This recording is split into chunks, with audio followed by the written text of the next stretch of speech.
Hola, bienvenidos a este nuevo video. Mi nombre es Jacqueline Gutiérrez y bueno, este video está hecho por México Energías que Mueven para el canal de IEAE. Este canal es el canal de investigación en electromovilidad y almacenamiento de energía. Y bueno, hoy vamos a estar platicando un poco con el ingeniero Víctor Arzate. Él nos va a platicar sobre otro enfoque del mercado eléctrico mayorista. Y bueno, esta entrevista está dividida en 6 secciones. Y bueno, los dejo con el video y espero les guste. Hola, bienvenidos a esta nueva entrevista. Hoy estoy con el ingeniero Víctor Arzate y bueno, esta entrevista va a constar de 6 secciones para conocer otro enfoque del mercado eléctrico mayorista. Bienvenido. Perfecto. ¿Qué tal? Buenas tardes. Bueno, la primera parte se llama características y tipos de empresas. La primera pregunta sería, ¿cuál es el nombre de su empresa y si este tiene algún nombre comercial? Ok, bueno, la empresa legalmente se llama 3 de Potencia SADCB y en nuestro caso también ocupamos el mismo nombre comercial, 3 de Potencia, así nos conocen en el mercado. Ok, si agrupamos en niveles del tamaño de la capacidad o potencia en megawatts, siendo estos 4 niveles, ¿en qué nivel estaría su empresa, ya sea de consumo o generación eléctrica? El nivel 1 es de 1 a 5 megawatts, el 2 es de 5 a 20 megawatts, el tercero es de 20 a 50 megawatts y el cuarto es de más de 50 megawatts. Ok, estaríamos en el nivel 2, de 5 a 20 megawatts. La siguiente pregunta es, ¿en qué sectores económicos se identifica su consumo o generación de energía eléctrica? Ok, nosotros principalmente estamos representando en el sector alimenticio. Y la ubicación está en la planta de Estado de México.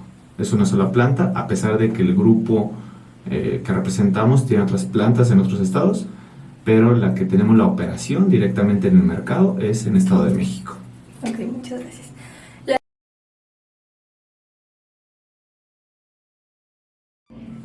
¿Conoce cuáles son los pasos, requisitos y tiempos que debe cumplir su planta para poder recibir suministro calificado de la cara a la CRE, CENACE y CFE, transmisión y distribución? Ok, sí, realmente es una pregunta amplia.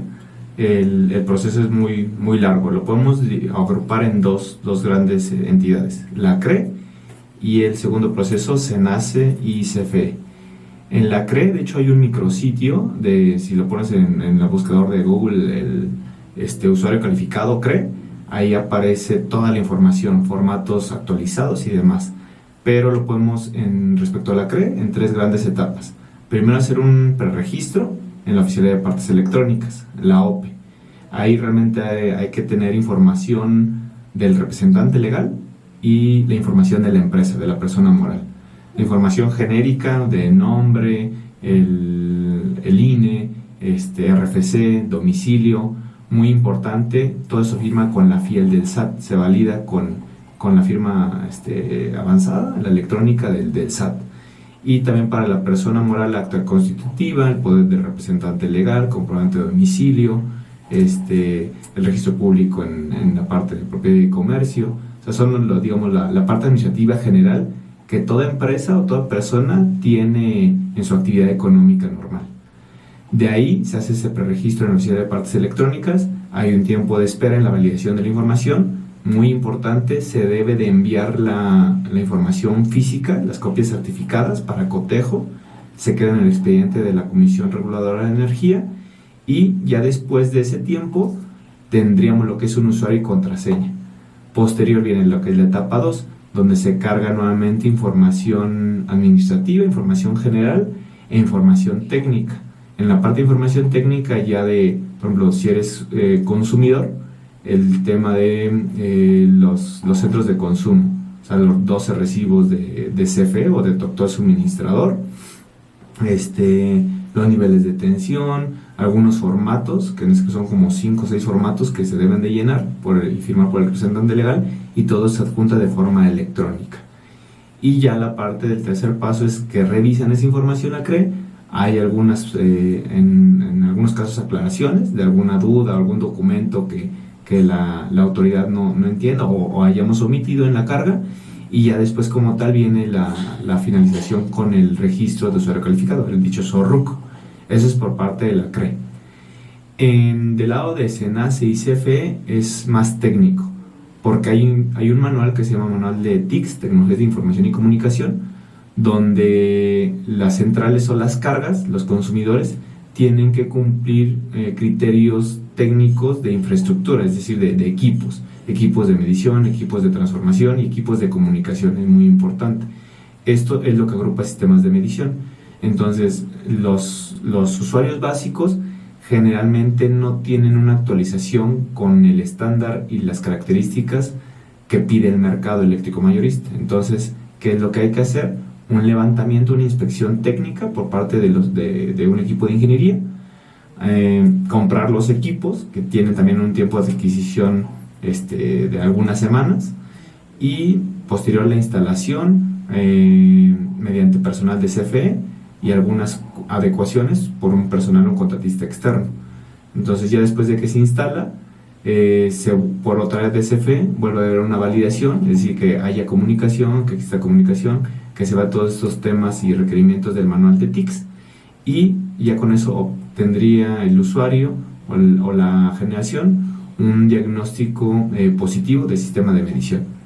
Toda esta información la estoy resumiendo, pero tenemos ahí documentos que podemos presentar en la parte del video, en los links propios de la CRE, donde realmente te dice el paso a paso y los tiempos, que también uno pensaría de, pues en un mes, ¿no? Tengo esta aprobación. No, realmente puede ser tiempos de 40 semanas, en el caso de la CRE, considerando que no tengamos ninguna aclaración, porque si no, pues volvemos a regresar al punto hasta que vuelvan a revisar la información. Y del lado considerando la compra del medidor, los transformadores, instalación, todo esto, estamos hablando también como 44 semanas, ¿no? Entonces sí, son tiempos, digamos, largos que se pueden hacer en paralelo, pero al final del día, si no tenemos el registro, el dichoso RUC, el registro de usuario calificado, tendremos un cuello de botella con SENACE y con CFE. Entonces van ligados. Hay algunos procesos que se pueden hacer por independiente y en paralelo, pero bueno, esta es la información que se debe de cumplir y de tener con todos los formatos y documentos. Okay. La siguiente es la tercera sección, que habla de condiciones de suministro de energía eléctrica. Bueno, la primera pregunta es: de suministro actual, ¿conoce las diferencias o puede elaborar un cuadro comparativo de los esquemas de facturación de CFE básico, autoabastecimiento y suministro calificado? Ok, sí.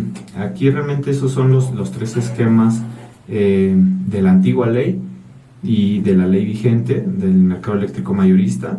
Hay información pública, en este caso, que también la Comisión Reguladora de Energía proporciona a los usuarios básicos para que se puedan migrar a calificados, donde viene todo el esquema de conocer las tarifas que se pueden cobrar.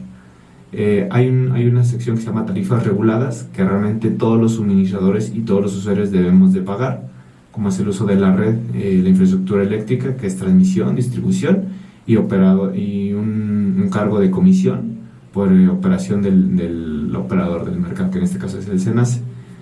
Y hay otros cargos que ya son parte del MEM, en este caso, por ejemplo, la energía. Si lo ponemos en un cuadro comparativo, que también puede aparecer en pantalla, lo podemos mostrar. En suministro básico, la energía se cobra por horario. Hay una energía un costo en horario base, en horario intermedia, en horario punta. Y solamente en algunos estados de la República o en algunos municipios también hay en lugar de 3 horarios de base, intermedia, punta, hay un cuarto horario, ¿no? Pero de forma general en todo México hay un costo de energía en base, en intermedia y punta. Adicional hay un costo de capacidad o la potencia, que realmente es otro producto eléctrico. Los certificados de energías limpias, servicios conexos. En la parte del suministro básico, muchos municipios apoyan de CFE para cobrar un derecho de alumbrado público, que se conoce como DAP. Entonces, que ese también es un cargo importante, que insisto, es una responsabilidad del municipio, pero se apoya en este caso de CFE por tratarse un tema eléctrico, ¿no? Eso es por parte de suministro básico. Si lo comparamos eso con el de autoabasto o el de suministro calificado, también tenemos esos mismos conceptos de tarifas reguladas, cargos de energía, de potencia, de certificados de energía limpias, y en el mercado vienen una serie de folios de cobro que el operador, en este caso el SENACE, le hace al suministrador. Usualmente el suministrador también traslada esos costos y esos cobros al usuario final. Hay uno que es muy importante que se llama garantías de suficiencia, que realmente es una cuestión variable dependiendo o en proporción de la energía, la potencia, la ubicación geográfica donde se encuentre la carga o la generación, y una serie de otros cargos que también están de forma pública en un catálogo de folios de pago. También hay un manual específicamente de todos los folios de pago en el mercado eléctrico mayorista. No todos se ocupan, hay más de 100 tipos de folios de pago y cobros, pero realmente está modelado para que si alguna eventualidad llega a pasar o alguna condición muy específica, pues ya esté tipificado y realmente el usuario pues tenga un conocimiento. Y el esquema de autoabasto es un esquema muy particular que de hecho ya tiene una vigencia, ya tiene una fecha de fin, porque es de la antigua ley. Entonces ya hay muchos contratos, muchas sociedades que ya están por terminar en 2025, 2028, otros les quedan 5 años o algunos máximo 10 años. Ahí el esquema diferenciador es que el uso de la red, en este caso transmisión, distribución, tiene una formulación diferente y realmente sí tienen un beneficio económico esas sociedades porque invirtieron en construir una central eléctrica. Parte de esa energía que se genera en esa central eléctrica la venden también a la propia CFE como suministro básico, y el excedente o otra parte de esa generación de energía eléctrica se la quedan para el consumo, el autoconsumo de diferentes puntos de carga de la empresa que haya puesto esa inversión. Entonces ahí es donde está el beneficio económico y no se paga transmisión, distribución, se le llama porteo, ¿no? Pues es una fórmula muy específica, pero realmente sí hay un beneficio económico considerable comparado contra un suministro básico o contra un suministro calificado. Esa sería, digamos, la principal diferencia. Pero bueno, insisto, esta información también existe de forma pública, incluso CFE, suministro básico, también lanzó una aplicación de Conoce tu Recibo, donde está completamente calculado para que el usuario pueda hacer esta comparación, si lo comparamos con alguna otra oferta de un suministrador, para que puedan comparar pues manzanas con manzanas, peras con peras, y se pueda hacer el costo por kilowatt hora consumido. Ok, muchas gracias. ¿Qué medios de información conoce para hacer un análisis de suministro actual contra las demás opciones disponibles en el mercado? Ok, sí, los que te comentaba. Por parte de la CRE, el tema de la publicación mensual de las tarifas reguladas, es el suministrador básico para que podamos hacer estas comparativas. Del lado del SENACE, que es el operador del mercado, también en el área pública del sistema de información de mercado hay mucha información disponible. Empezamos con los manuales de liquidación, los catálogos de nodos, los precios de energía, digamos del día en adelanto y del tiempo real. También esos son precios públicos de todo el país, donde se conoce pues el precio hora por hora y de cada día, pues desde que tenemos la implementación del mercado 2016-2017 hasta el día de hoy, ¿no? Te puedes meter y hoy puedes ver cuál es el precio de energía en esta zona, por ejemplo, de Ciudad de México, cómo está el perfil de precios por cada una de las 24 horas, ¿no?, que se tienen en el día. Entonces hay información disponible. También puedo poner en el video los links para que puedan, los usuarios que no conocen dónde consultar esta información, se proporciona para que tengan este conocimiento. Okay. ¿Con qué capacidad cuenta su empresa para migrar de CFE básico a autoabastecimiento a suministro calificado? Es decir, ¿cuáles serían su forma para hacer la contratación interna o asesores externos? Si elige asesores externos, ¿Conoce algunos despachos o consultorías que se dedican a estos temas? Ok, bueno, en el caso de 3D Potencia, que nos dedicamos al tema de energía desde hace más de 18 años, pues realmente la capacidad sería interna. Nosotros tenemos equipos de trabajo, grupos de ingenieros en mecánica energética, en control y automatización, en comunicaciones, ingenieros en energía, con los posgrados y demás. Entonces, en el caso de 3D Potencia, el equipo es propio, es in-house. No tenemos la necesidad de contratar algún asesor externo. Asimismo, también nosotros podemos fungir como un asesor externo para los usuarios que no tengan este conocimiento de realmente dónde echar mano de alguna persona de experiencia, de alguna empresa. Ahora, por parte de los asesores externos, incluso la CRE también tiene un listado de proveedores, de empresas que se han acreditado ante la CRE para que tengan esta figura, que muchos de ellos inspeccionan instalaciones eléctricas, las dichosas SUBIES, que pueden ser también un asesor externo desde el punto de vista técnico, otros que son las unidades acreditadas, que son las empresas que la CRE responsabiliza o pone a cargo para que supervisen la acreditación de los certificados de energía limpias. Entonces, al menos ahí estamos hablando de dos inspectores que también tienen ahí una buena base de datos. Entonces, también hay información al respecto que la propia autoridad gubernamental pues le da el visto bueno a ciertas empresas para que tengan este conocimiento con los demás usuarios. Y pues también hay algunos, si pones consultores externos, pues aparecen muchos. Hay algunos muy grandes, muy caros, y otros muy pequeños que no se recomienda porque también no tienen la experiencia, pero bueno, hay mucha información. También los propios participantes de mercado también pueden fungir ahí como un consultor, como un asesor, porque tienen este equipo de integración, así como es el caso de 3D Potencia. Okay. En 3D Potencia implementan algunas políticas energéticas, por ejemplo, ya sea eficiencia energética, bonos sustentables o algunas de esas. Ok, sí, como tal, desde el punto de vista técnico, si lo vemos como eficiencia energética, sí se hacen recomendaciones por ejemplo, de regulaciones de carga, ¿no?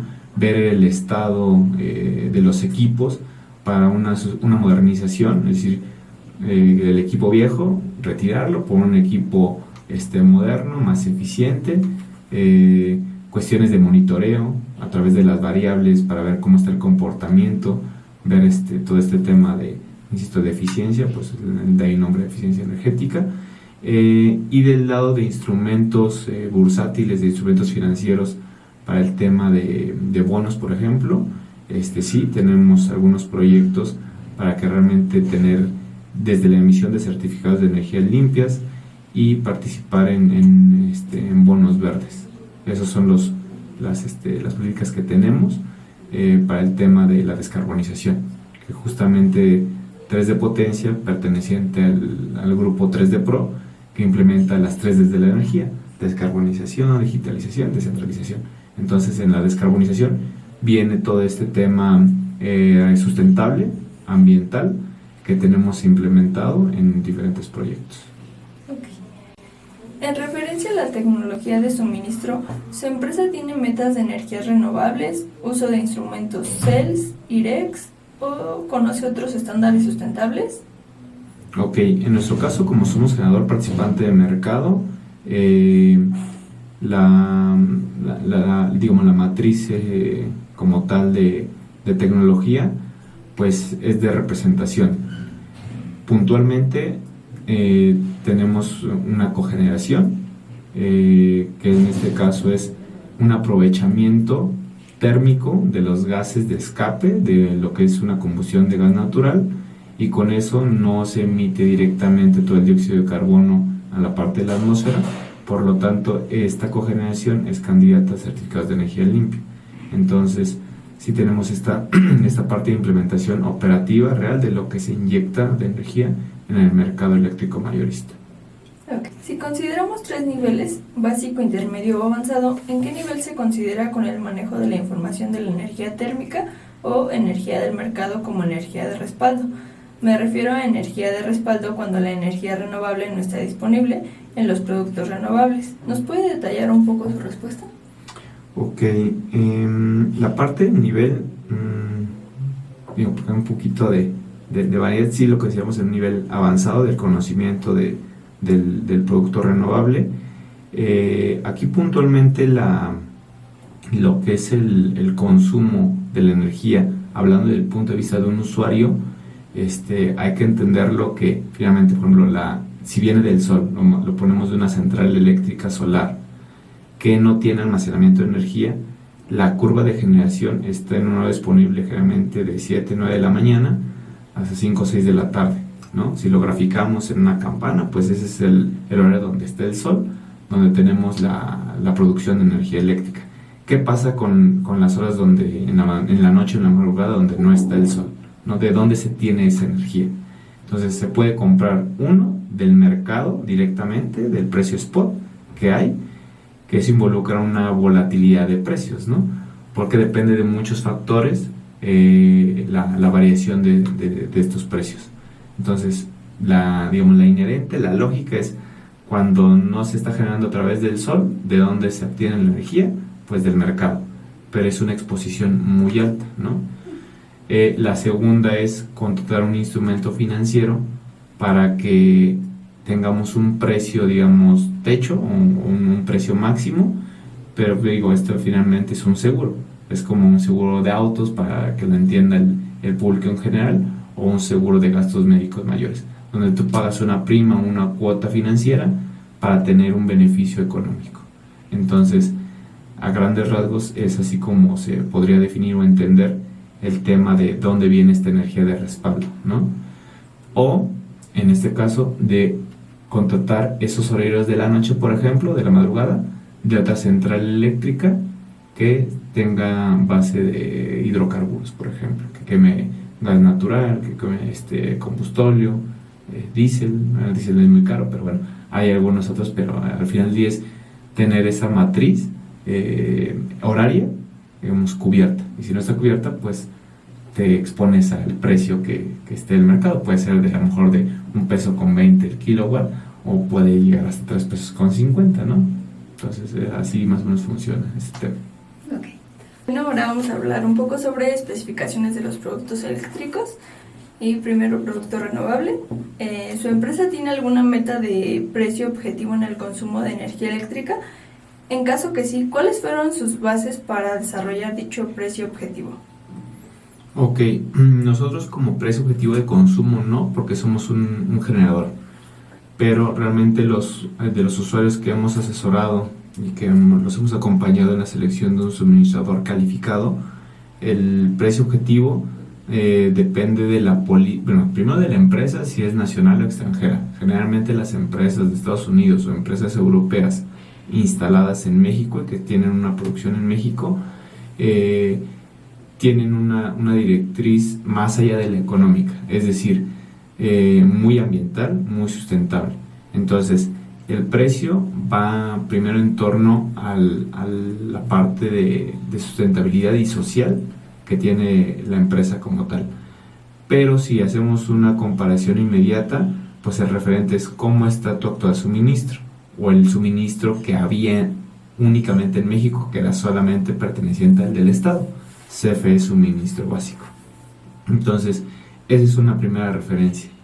Dependiendo de ese precio y de la política sustentable o social que traiga el grupo empresarial, pues es donde se viene la definición del precio objetivo, ¿no?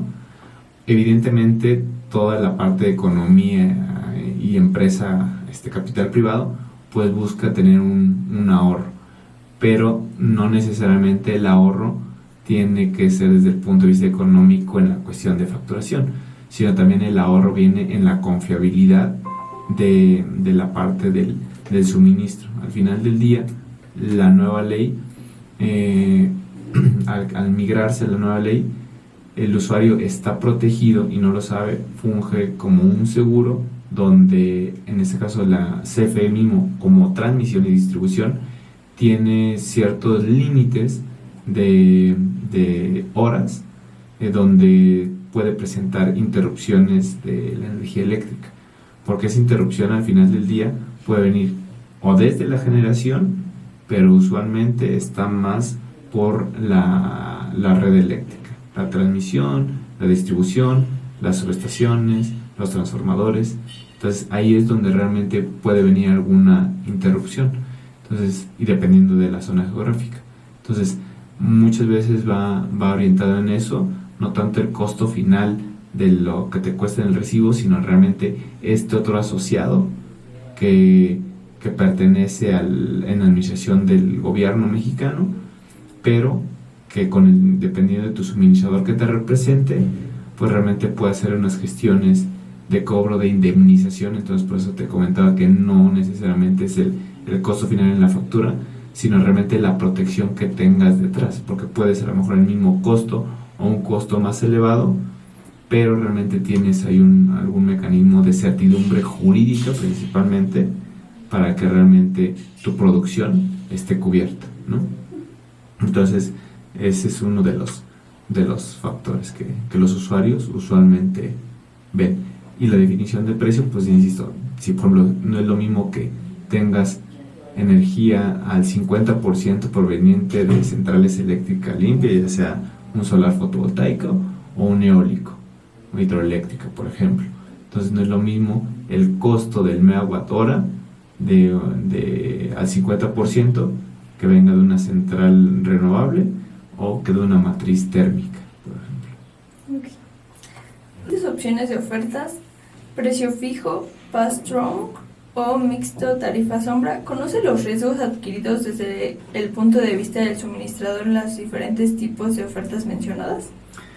Sí, aquí realmente el ente o la figura como intermediario entre el operador del mercado, que es el SENACE, y el usuario final es el suministrador calificado. Y sí, finalmente estas tres tipos de ofertas más usuales o más comunes vistas en el mercado, el suministrador tiene un riesgo inherente. Generalmente el suministrador lo traslada al usuario. Hay usuarios que tienen un amplio conocimiento, tanto interno o contratado por asesores externos, donde realmente ponen a lo mejor en 50-50 o lo trasladan completamente al suministrador, pero pues con eso incrementan, no sé, el cargo de la tarifa o las garantías financieras como instrumento, ¿no? Porque son empresas que tienen esta capacidad o este músculo financiero, tienen un volumen amplio de consumo, entonces están en posición de negociar y realmente trasladar al suministrador.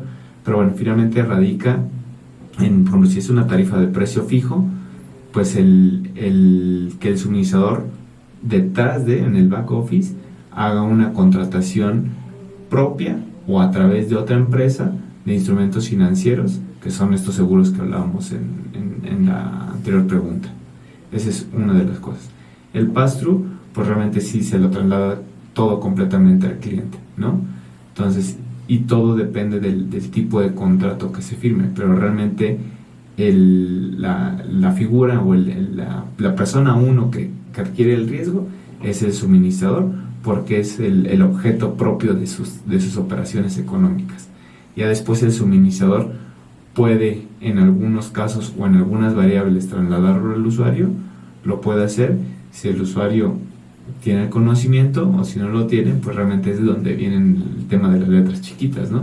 Pero bueno, ahí depende también de la calidad y de la ética del suministrador en explicar realmente todos los riesgos inherentes, porque existen riesgos. O sea, todo mercado financiero, todo mercado de productos, de servicio, tiene un riesgo inherente, y aquí en el conocimiento está en cómo se puede diversificar, porque realmente a veces lo barato sale caro, ¿no? Entonces esa es la parte que podemos observar. Y sí, el suministrador tiene un riesgo inherente pues considerable. Okay. En caso de ser precio fijo proveniente de una renovable, ¿sabe cómo el suministrador puede garantizar este precio fijo cuando el renovable no tiene generación? Ok, puede ser proveniente de otra central eléctrica que no sea renovable. Esa es la opción 1, en un bloque horario diferente al que hablábamos de cuando no sale el sol, o sea, en la noche y en la madrugada. Esa es la opción 1. La segunda es la compra directamente del mercado con una alta volatilidad, una variación importante y un riesgo alto. La tercera, mediante un instrumento financiero con otra entidad que no es una central eléctrica, así que no hay una infraestructura que respalde eso, pero que financieramente se esté pagando.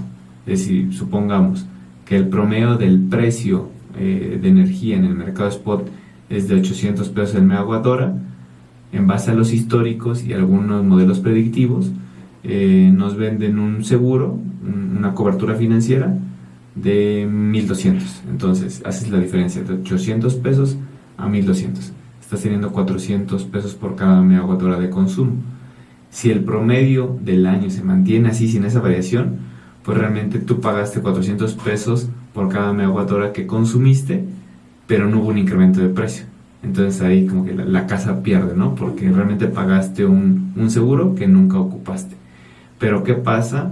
Como estamos viendo, hay dos temas ambientales que juegan mucho en la variación de precios.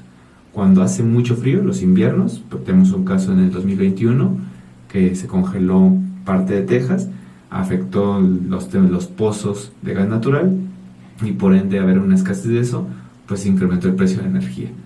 Entonces, mucho frío o mucho calor. Esa parte de extremos incrementa el precio. Entonces, de tener en el ejemplo precisado de 800 pesos el megawatt hora, pues se nos puede elevar hasta 3,000, 10,000 pesos, 15,000 pesos.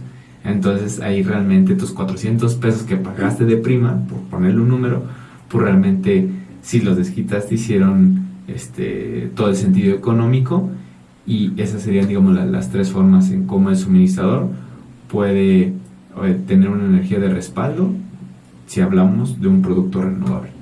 Okay. ¿Qué sucede cuando el usuario deja de consumir su compromiso establecido en el contrato, pero sí existe generación? Ok, aquí es muy importante el tema del contrato, como lo acabas de acotar. Si el consumidor dice, tengo que consumir 100 megawatts hora, y por una falla de su línea de producción o una recesión de contratos, temas internos al consumidor, ya no tiene esa necesidad de consumo que había él pactado con su suministrador de 100 megawatts hora y consume, no sé, 50 megawatts hora, pues realmente ese diferencial, si en el modelo de contrato está, tú me tienes que pagar 100, consumas o no consumas, lo tiene que pagar el usuario, ¿vale? Ahora, hay muchos suministradores que tienen esta flexibilidad de, ok, no lo consumiste. Finalmente, si no lo consumiste, yo lo vendo a precio del mercado. De ese diferencial de precio de mercado, te puedo a ti, usuario, regresar un porcentaje. Pero porque tú ya me lo pagaste al principio a un precio establecido, ya sea en la tarifa de precio fijo o en la tarifa de pass-through, que ahí es donde, digamos, se netean, o en este caso a precio de mercado ambos, o la parte mixta, ¿no? Pero bueno, ahí depende mucho de la flexibilidad de que el suministrador le ponga al usuario en la mesa bajo el contrato. Pero usualmente es eso, me pagas primero y ya después, bueno, pues te la pagué esa energía que es mía, ¿no? Yo como usuario, bueno, pues te regreso el diferencial acorde al mercado. Pero insisto, todo esto hay que formularlo, todos estos supuestos hay que formularlos en el contrato. Okay. ¿Cómo cubre la potencia o capacidad de la carga dado que los renovables ya no lo puedan garantizar? Ok, prácticamente como el de la energía, se contrata a través de otra central eléctrica, esa es opción 1. Opción 2, lo compran directamente del mercado. Opción 3, se hace un instrumento financiero para cubrir este excedente o este faltante que se tenga. ¿Conoce las formas de cómo contratar excedentes de consumo, ya sea de la energía o la potencia o capacidad? Ok, aquí sí se limita pues a dos formas, ¿no? Directamente del mercado spot o a través de un contrato bilateral con alguna otra central eléctrica que tenga excedentes de generación, porque no se haya consumido de otro cliente o porque simplemente genere más y no la tenga comprometida. Entonces aquí los suministradores hacen esta cuestión de comercializar, de ver tanto diario como corte semanal, mensual o incluso año, si es el caso de potencia, que así está diseñada la base y la regla del juego, que es un balance anual. Los conceptos de cobro que el operador del mercado hace a los suministradores calificados, como la congestión, las tarifas reguladas para generador y suministrador, las garantías de suficiencia y las pérdidas técnicas. Sí, como te comentaba, en el área pública del SENACE hay un catálogo de folios de pago, que sería, digamos, todo lo que te pueden cobrar. Pero también hay otra cuestión más homologada por parte de la CRE, donde también vienen estas tarifas reguladas, por ejemplo, ahí mencionadas de la transmisión del lado generador, dependiendo del nivel de tensión en el que estés interconectado para inyectar la energía a la red. Y si eres el consumidor, también depende de tu nivel de tensión, es el cargo. Entonces, sí se conoce, es amplio, se puede hacer una tabla, un listado, pero bueno, al final del día, como es tan amplio, pues existen los manuales, pero sí, ahí podemos también dejar el link para que se consulte, pero sí, digo, de entrada es transmisión en alta tensión. Si hay media o baja tensión, hay un cargo de distribución. La operación del operador del mercado, que es del SENACE, en servicios conexos. En el tema de energía, del precio marginal local, es una sumatoria de energía, congestión más pérdidas. Digo sumatoria porque así es la formulación matemática, ¿no? Pero, por ejemplo, si la energía es 1000, la congestión es negativa y las pérdidas son negativas, pues realmente hay una disminución del PML o del precio que al generador le pagan por inyectar esa energía. Suponiendo a mí me van a pagar, la energía está en 1000, pero hay una congestión en esa hora de 200 pesos, menos 200, y una pérdida de menos de 100, pues entonces al final del día te da 700 pesos. En lugar de que me pagaran 1000, me van a pagar 700 pesos porque existieron condiciones de congestión y de pérdidas asociadas en infraestructura, y entonces eso se traslada a que yo como un generador estoy perdiendo dinero o no estoy ganando tanto como debería de haber ganado. Y para la parte del usuario, pues ahí en lugar de que le cobren 1000, le cobran 700 pesos. Pero hay veces en que eso pues figura al revés, ¿no? La parte de que si la congestión es positiva y las pérdidas positivas, pues al generador le pagan más, pero al usuario le cobran también más. Entonces, al final del día es un balance. La idea del mercado eléctrico y del operador es que funciona con un balance cero, ¿no? Esa es la filosofía y esa es la idealidad. Realmente hay muchas variables y muchos juegos ahí, pero bueno, sí, a grandes rasgos ese es cómo funciona. Una de las obligaciones de consumo más usuales en el mercado, me refiero a los bloques firmes top o volúmenes mínimos a consumir, o flexibilidad de modificar sus consumos esperados mensualmente o sin ninguna obligación de consumir. ¿Cree que se paga lo que se consume aunque el precio sea mayor? Ok, usualmente sí se paga lo que se consume, pero también depende cómo esté formulado el contrato. Por ejemplo, muchos usuarios, muchos consumidores no tienen un pronóstico de, por ejemplo, cuándo van a consumir la siguiente semana, un detallado de energía diaria y aparte por hora. Entonces, hay pocas empresas que tienen un monitoreo, y hablando de políticas de eficiencia energética, que no tienen esas variables con una medición pues real, son aproximados. Entonces, su pronóstico de cuánto van a consumir, hay un porcentaje de error considerable. Hay otras empresas que sí están muy cercanas y tienen una variación de menos del 1%. Ahora, también no es lo mismo el 1% de una empresa que consume 2 megawatts hora a una que consume 50 o 120 megawatts hora, ¿no? Entonces, también depende del tamaño de la empresa. Pero bueno, al final del día, tú como consumidor, si no lo conoces, el suministrador o algún asesor externo puede ayudarte a cuantificar, ya sea directamente a través de un medidor o indirectamente a través de fichas técnicas y memorias de cálculo, cuál sería tu perfil horario de consumo. En base a ese perfil horario y también con una proyección, por ejemplo, Bimbo, ¿no? Tiene una empresa más chiquita, una de plásticos que firma o renueva contratos cada 3 meses con empresas más grandes, pues realmente está supeditado a la contratación o a la renovación de ese contrato, ya sea para una ampliación de producto o una disminución del mismo. Entonces, por ejemplo, en una empresa de ese estilo, pues él en el contrato debería de plasmar de mis contratos los renuevo cada 3 meses, o al menos en este año 2024 tengo la condición comercial de renovarlo cada 3 meses. Entonces debería de aparecer que cada 3 meses hay una revisión para ver cuál va a ser la flexibilidad. Entonces hay suministradores que no poseen esa flexibilidad y ¿sabes qué? Pues a mí me tienes que contratar un bloque 24/7 durante un año. Y si consumes de menos, pues lo siento, me tienes que pagar.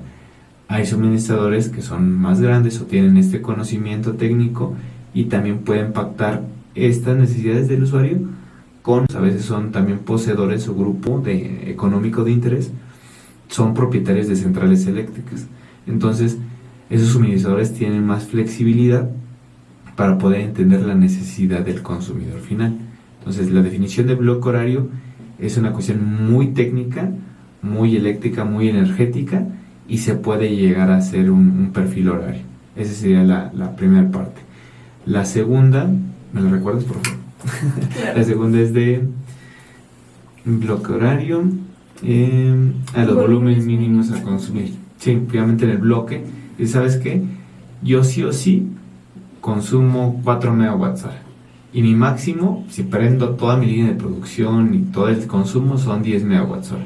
Entonces tú lo defines en esa parte también del perfil horario.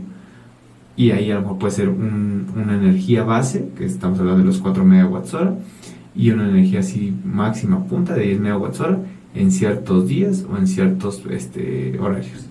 Entonces ahí es donde también se puede o debiera de trasladarse al contrato para tratar de tener algún modelo económico y técnico para que realmente haga sentido a ambas partes.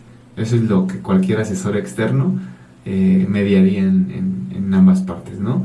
Evidentemente todo eso se refleja en un precio unitario, en un precio económico, y si sabes que pues si estás entre 4 y 10, pues consume 6.5 o 7 megawatts hora, y eso es lo que pagas.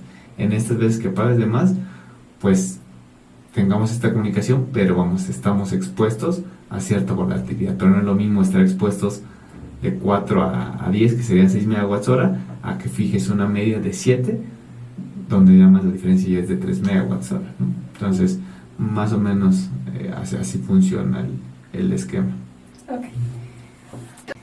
Respecto a la capacidad contratada, intención de asumir un porcentaje de riesgo del mercado de energía y potencia, es decir, que una parte del precio depende de los precios spot. Ok. Desde el punto de vista del consumidor, va a tratar de mitigar o disminuir ese riesgo, pero ese compromiso, algún nivel o porcentaje de compromiso tiene que existir, ya sea en un 50%, en un 80%, y en base a ese compromiso es donde puede venir la negociación de un precio esperado, ya de un diferencial donde sabes que no estoy seguro si lo consumo o no, tienes que también entender de que va a haber un precio diferente, ¿no? Entonces, está en esta parte de negociación de los niveles de consumo.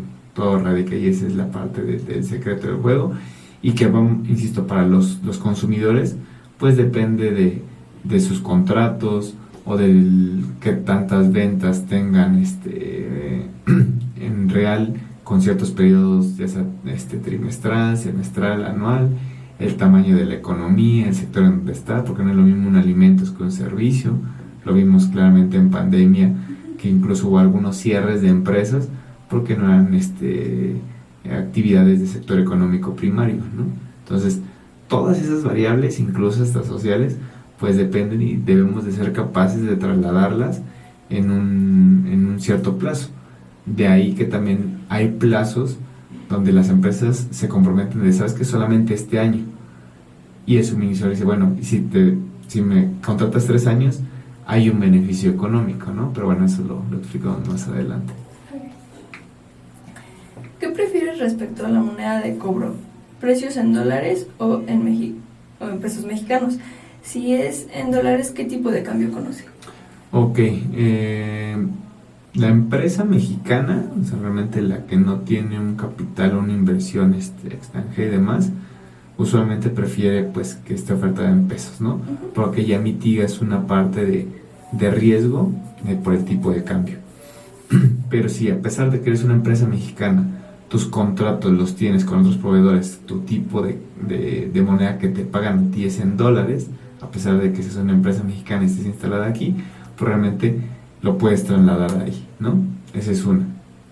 Dos, el tipo de cambio puede ser con al balance mensual, que usualmente se maneja así, o el balance diario, tipo de cambio diario de lo que se consumió, porque realmente las liquidaciones en los mercados energéticos pues tienen un valor diario, ¿no?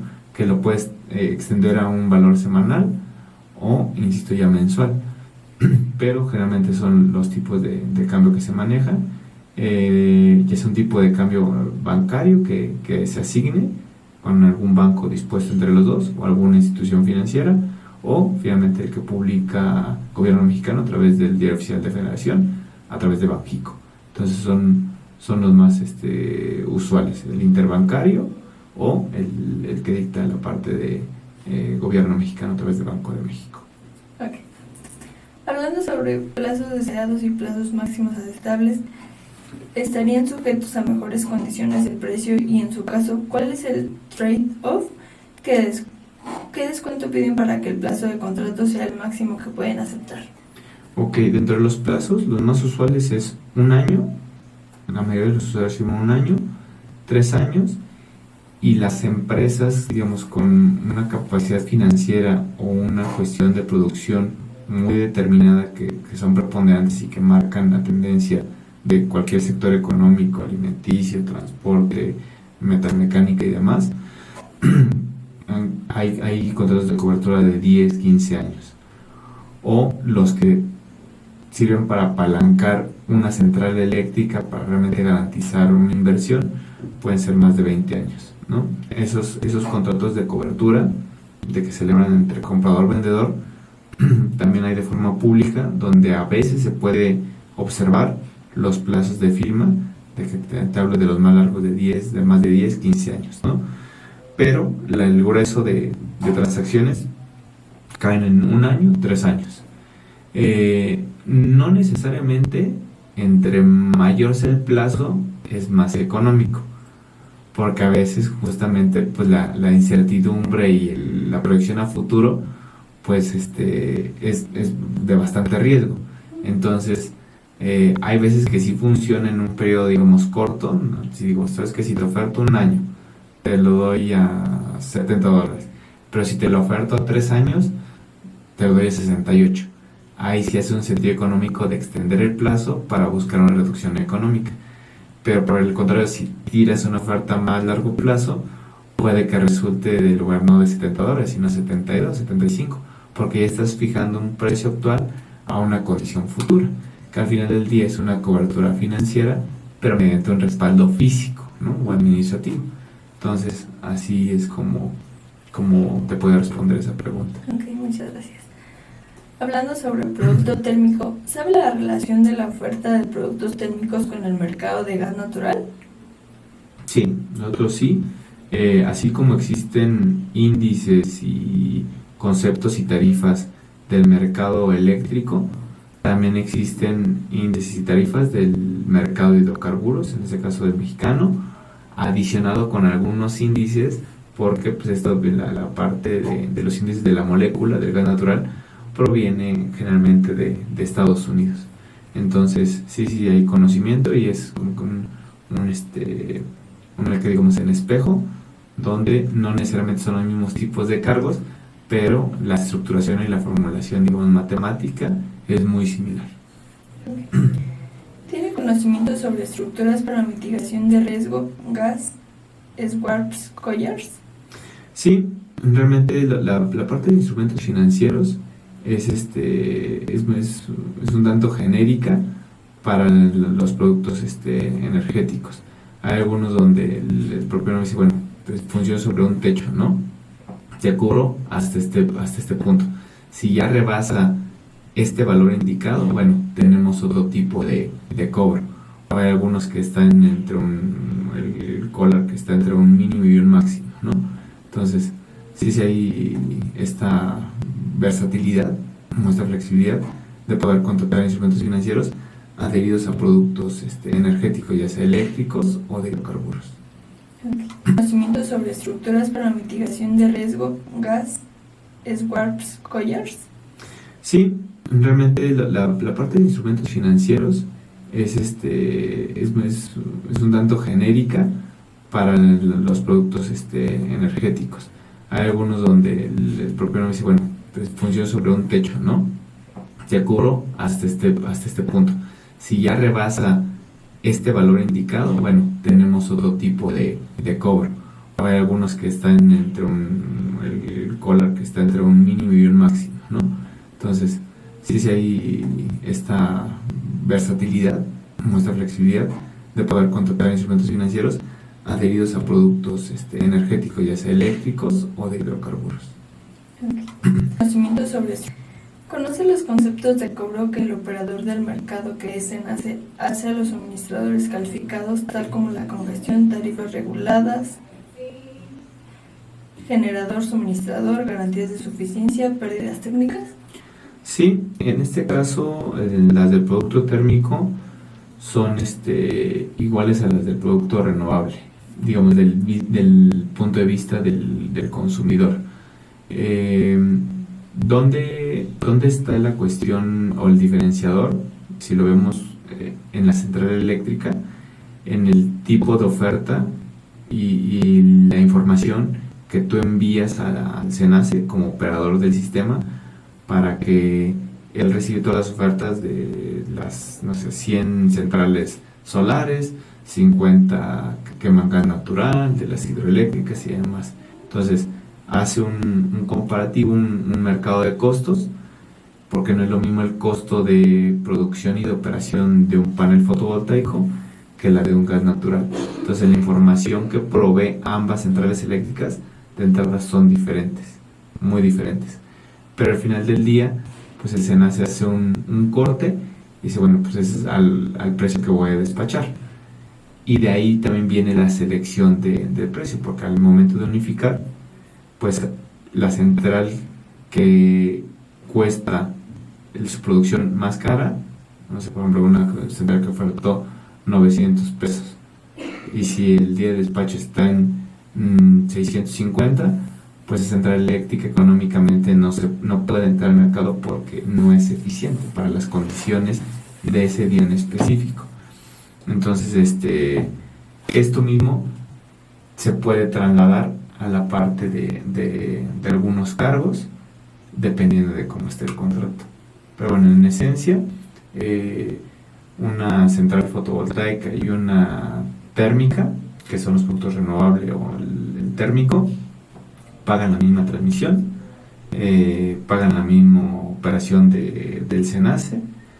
La parte de garantías de suficiencia hay una formulación diferente, pero bueno, en esencia se comportan exactamente igual. Okay. Hablando de las obligaciones de consumo más usuales en el mercado, me refiero a los bloques firme stop o volúmenes mínimos a consumir, flexibilidad de modificar sus consumos esperados mensualmente o sin ninguna obligación de consumir. ¿Cree que se paga lo que se consume aunque el precio sea mayor? Es lo mismo del producto renovable, con la diferencia de que la flexibilidad de una cuestión térmica, pues sí la controlamos porque finalmente abrimos o cerramos la válvula para tener, digamos, más gas, o la parte de qué tanta potencia le metemos al motor o a la máquina térmica, y es una turbina para regular esta cuestión de la energía y la potencia que puede estar operando. Entonces, si tomamos como premisa, y aparte que trabaja puede trabajar 24 horas hasta su momento de mantenimiento preventivo, pues realmente ahí es donde está la diferencia de un producto renovable contra un térmico. Y en este caso del costo, pues realmente a veces el consumidor, por ejemplo, si el gas se nos eleva mucho y tú como consumidor si tienes contratado un precio fijo, pues ahí quien absorbió el riesgo es el suministrador y la central eléctrica. Y tú como consumidor pues estás tranquilo porque pagaste un seguro y cuando hay alguna contingencia económica, pues realmente tú estás cubierto por tu contrato, ¿no? Entonces ahí en ese caso de paga el tema del costo, pues realmente no necesariamente a veces se paga lo que se debe de pagar, ¿no? A veces por tu negociación y la pericia y de la negociación en el contrato puedes tener un claro beneficio económico y trasladar ese riesgo a otras entidades. Ok. Respecto a la capacidad contratada, ¿cuál es la intención de asumir un porcentaje de riesgo del mercado, energía y potencia? Es decir, que una parte del precio dependa de los precios de spot. Al principio todos los usuarios no quieren asumir esa parte del riesgo, pero a medida que van entendiendo cómo está la formulación, generalmente queda en un 50-50 o un precio bajo al inicio, pero con el riesgo y la volatilidad de que sea el spot. Entonces, te puedo decir que está en un 50-50, ¿no? O sea, sí hay muchos usuarios que por esta limitante de línea de crédito, de flujo y demás, absorben el riesgo de decir, bueno, cóbrame esto y si se incrementa, pues ya veremos. Son los menos o son empresas que insisto, tienen un volumen, una inercia diferente, pero la mayoría sí no está dispuesto a asumir ese riesgo en la parte del spot, a pesar de que el histórico pues se identifica solamente en ciertos horarios, pero a veces todo lo que te pudiste ahorrar en 6 meses, en 3-4 días, lo puedes perder, ¿no? Entonces, ahí sí depende de la economía y del flujo y de los estados financieros que cada consumidor tenga, pero usualmente no quieren los riesgos, pero alguien los tiene que asumir, ¿no? Entonces se llega ahí a un consenso y los precios promedio, los precios típicos de mercado ya involucran o ya traen integrado este tema del riesgo. Okay. En este caso, ¿qué prefieres respecto a la moneda de cobro? ¿Precios en dólares o pesos mexicanos? Si es dólares, ¿qué tipo de cambio conoce? Ok, igual que el anterior, realmente la mayoría quiere precios en pesos para no meter la otra variable más del tipo de cambio, pero también hay algunas que se sienten bastante cómodas porque finalmente su moneda de pago es dólares, también entonces pagan en dólares. Okay. Yendo a la sección 4, que es expectativas de precio, la primera pregunta es, considerando su esquema de suministro actual, ¿tiene alguna expectativa de descuentos para cambiar de suministrador? ¿Cuál sería su expectativa desde la tarifa de CFE? ¿Y cómo calcula ese descuento sobre el costo total pagado o sobre componentes de su factura? Ok, inicialmente la expectativa del consumidor sí es pagar menos. Ahora, en la parte del mercado y la formulación, si lo comparamos contra CFE suministro básico y uno de los productos de capacidad, económicamente sí hay ofertas muy competitivas, que realmente es lo que se busca con cualquier apertura de mercado. Entre más opciones tengas, el consumidor tiene una mejor o una amplia variedad de ofertas. Inherentemente todos buscan la parte económica, pero después hay otra parte de beneficios en la cuestión de la información, del servicio, de cuestiones de modernizaciones, de que te ayuden a operar tu planta mejor a través de alguna otra estrategia de eficiencia energética y demás. Entonces así es como está operando el mercado. Okay. ¿Está dispuesto a asumir el pago de un sobrecosto por tener energía renovable? Esto debido a escasez de energía renovable y en su caso, ¿de cuánto? Ok, la parte de los consumidores, principalmente los extranjeros, Estados Unidos y Europa principalmente, sí están dispuestos a asumir un cargo por el tema de la energía renovable. O sea, insisto, por una política sustentable y del tema social.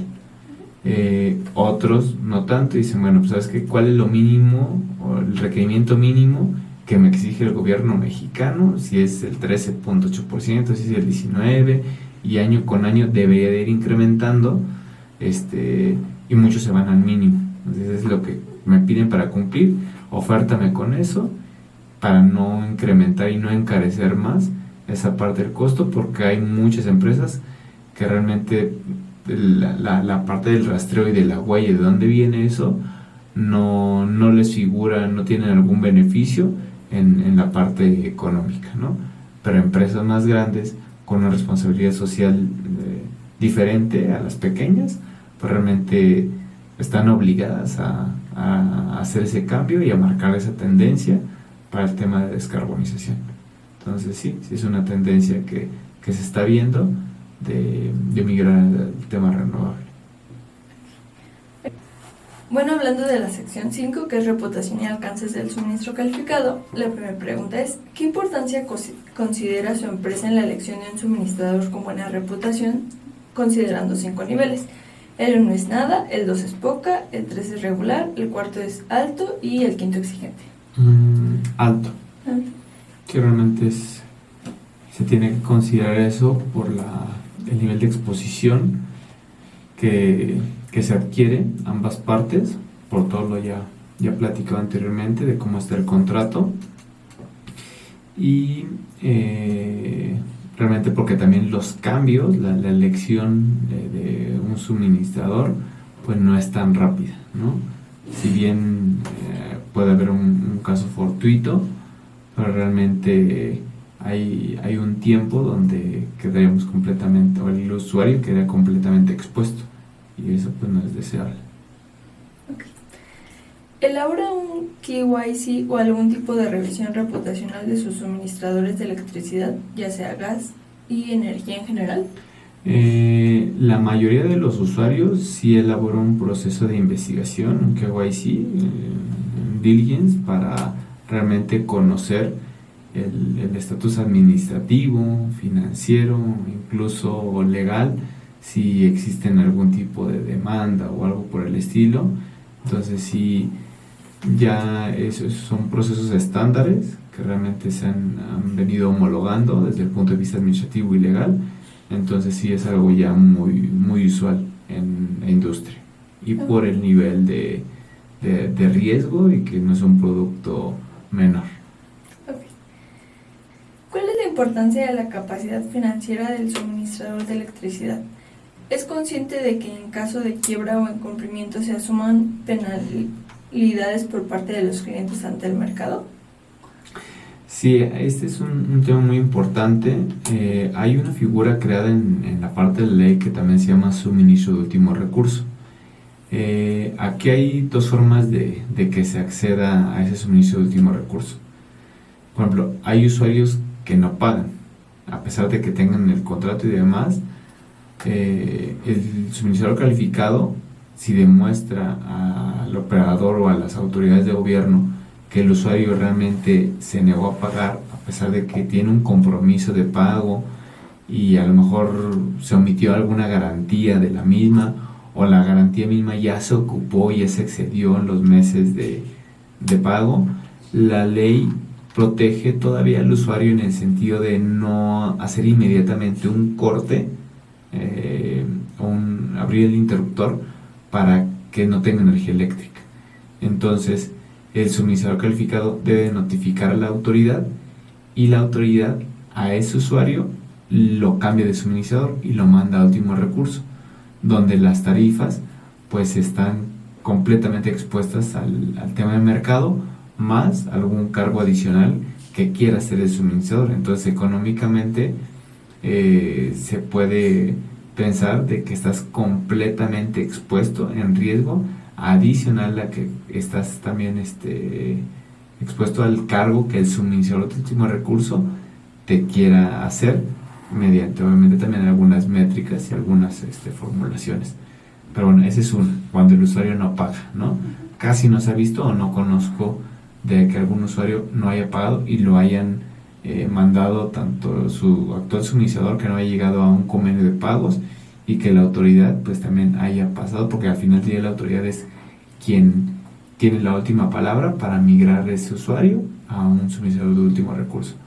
La segunda es la que explicas, que es a través de la quiebra o algún proceso mercantil del suministrador calificado.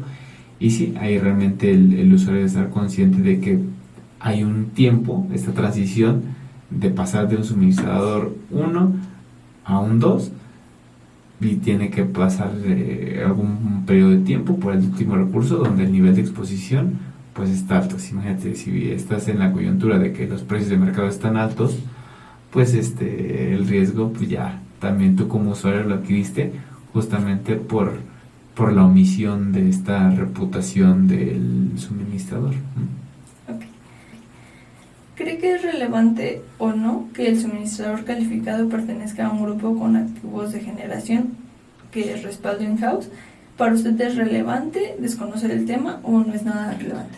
No, sí es relevante, dado que al final del día este tipo de grupos tienen un respaldo físico y económico, a diferencia de otros. Ese es el primero, ¿no? Si es relevante, puesto que la energía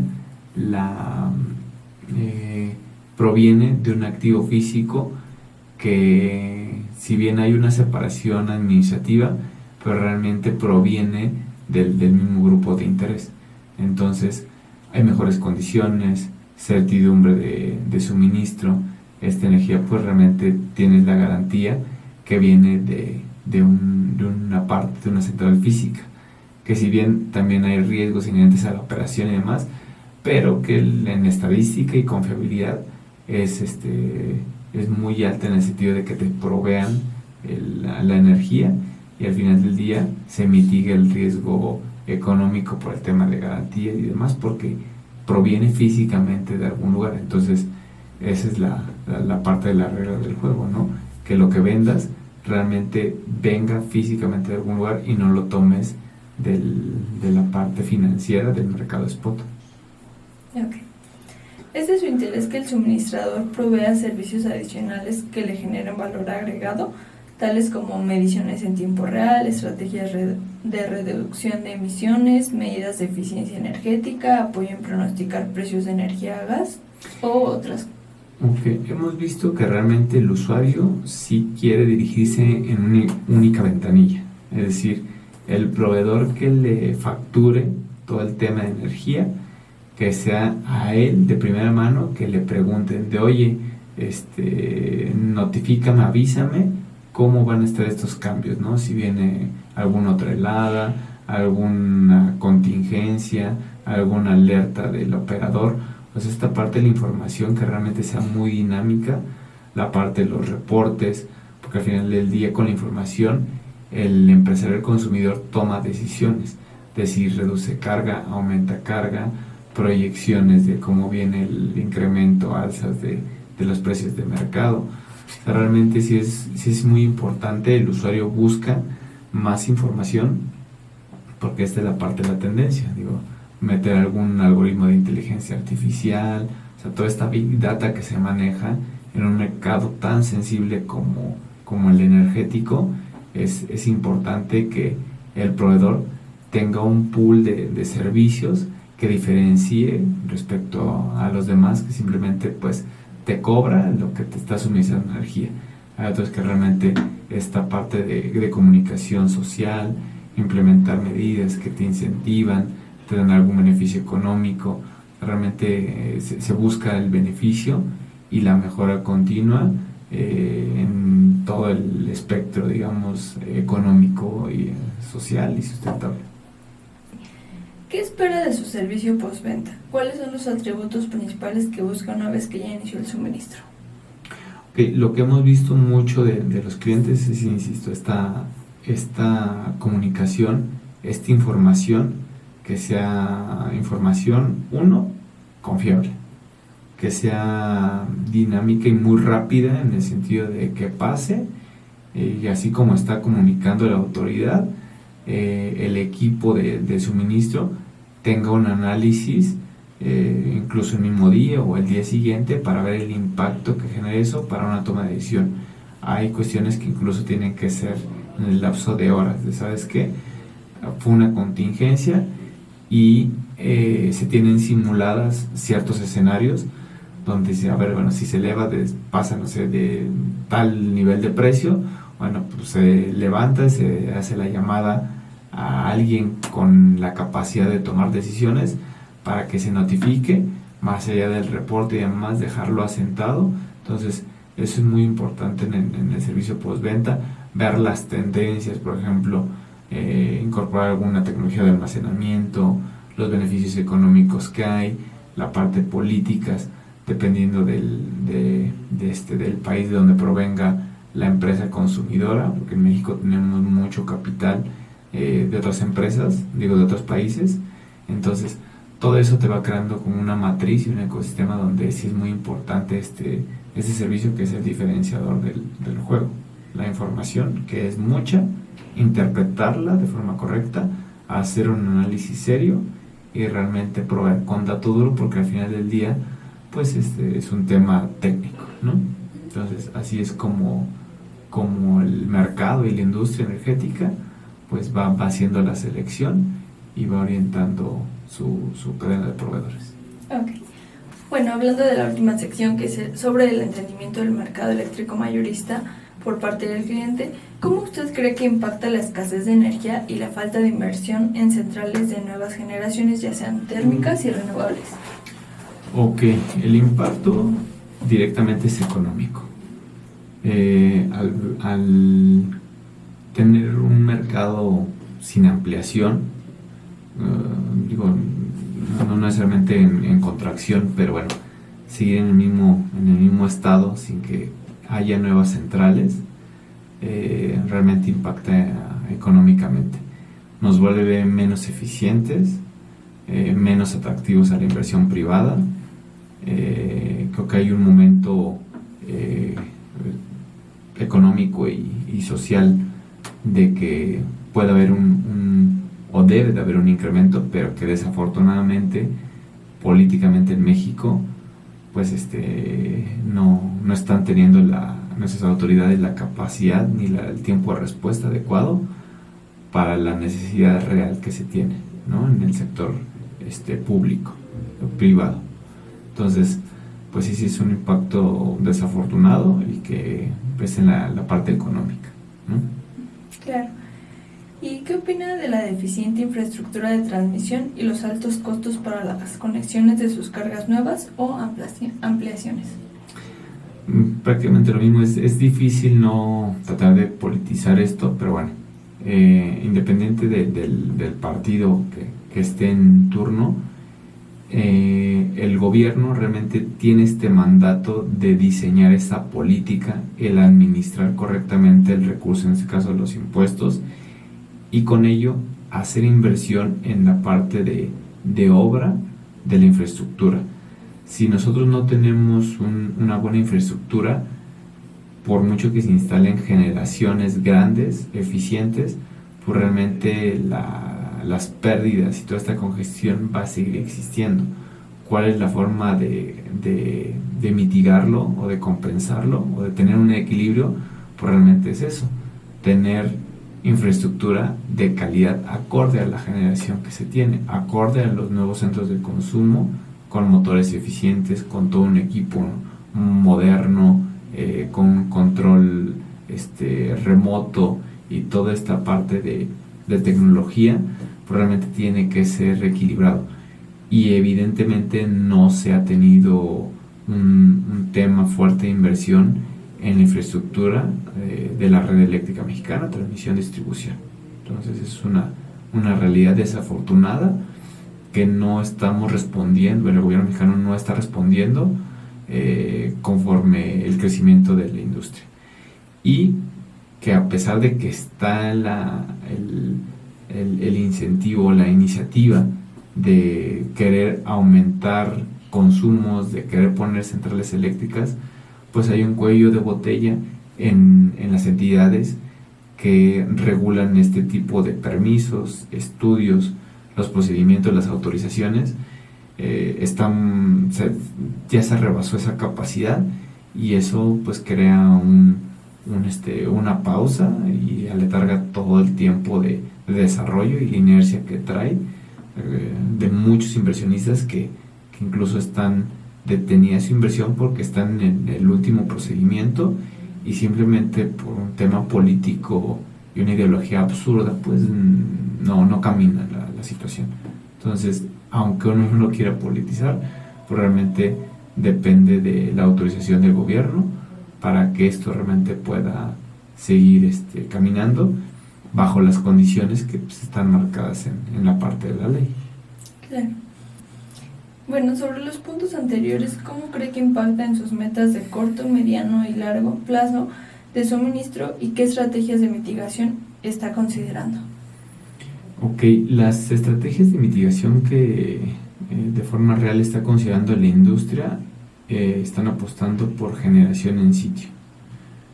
Pero la actual ley, dependiendo de la capacidad o el nivel de generación, pues también estamos limitados, ¿no? Ahorita actualmente el valor es 0.5 megas, hablando de generación distribuida, si no interconectas la parte de la red. Pero si eres un gran consumidor, pensemos en alguna cerera de más de 100 megas, que realmente no quiera depender tanto de la red de transmisión para no tener estos temas de confiabilidad, y ellos quieren poner una central en sitio, en su propio predio, porque así tienen el área disponible, pues realmente siguen dependiendo de un permiso de generación, siguen dependiendo de trámites. Entonces, es complicado y es complejo, pero bueno, la apuesta inmediata es generación en sitio, esperando que la autoridad responda en algunos temas de que no se inyecte más a la red, sino que se quede para un consumo local, como si estuviéramos en la parte completamente aislados en una isla. De hecho se llama así esta parte de generación en isla. Esa es como que una de las tendencias. Almacenamiento es otra de las tendencias para tener esta parte de transporte y de utilización de consumo en sitio. Las metas de mediano plazo podrían ser estas. Las cortas pues es realmente con la generación actual disponible pues lograr hacer esta negociación para cumplir los compromisos adquiridos y que no salgan más costosos de lo que actualmente está saliendo. Y la de largo plazo pues es apostar a un tema de inversión con miras de que la autoridad pues, por fin despierte, tenga esta comunión con la parte privada, que realmente así es como históricamente pues se ha demostrado que se genera riqueza, ¿no? Los gobiernos no están, al menos el gobierno mexicano, pues el gobierno no genera la riqueza, la debe de administrar mediante una política pública rápida, eficiente, confiable, segura, que realmente pues sea un beneficio social, porque si no, no existe, ¿no? Es parte de una ideología que en la parte física no se está viendo y que desafortunadamente pues es una cadena en cascada de problemas. Claro. Bueno, esto sería todo por la entrevista. Perfecto. Agradecemos mucho que nos haya dado otro enfoque sobre el mercado eléctrico mayorista, hablando de 3 de potencia, y bueno, espero les guste la entrevista. Gracias. Todo.